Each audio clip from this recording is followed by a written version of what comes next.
మహిళలు ఉచితంగా బస్సులో ప్రయాణం చేయడాన్ని ప్రధానమంత్రి గారి స్థాయిలో జీర్ణించుకోలేకపోతారు. ఆర్థికంగా ఉపయోగపడాలనేటువంటి ఆలోచనతో ఉచిత బస్సు సౌకర్యం కలిగేసింది. వాస్తవంగా దీనికి మెట్రోకు సంబంధం లేదు. మెట్రో ప్రధానమంత్రి గారు రాజకీయపరమైనటువంటి లబ్ధికి సంబంధించిన విషయంలో ఆలోచన చేస్తూ ఉన్నారా?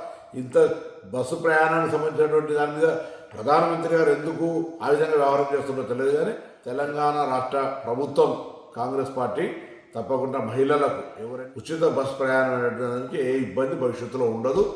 దీనికి ఇంకా కొన్ని రూట్లు పెంచి, కొన్ని బస్సులు పెంచి, కొంత ఇంకా సౌకర్యంగా చేయడానికి మా ప్రయత్నం కొనసాగుతుంది. చాలా ప్రధానమంత్రి గారు మీరు మహిళల మీద ఆరిపోసుకోవడం బంద్ చేసుకోండి.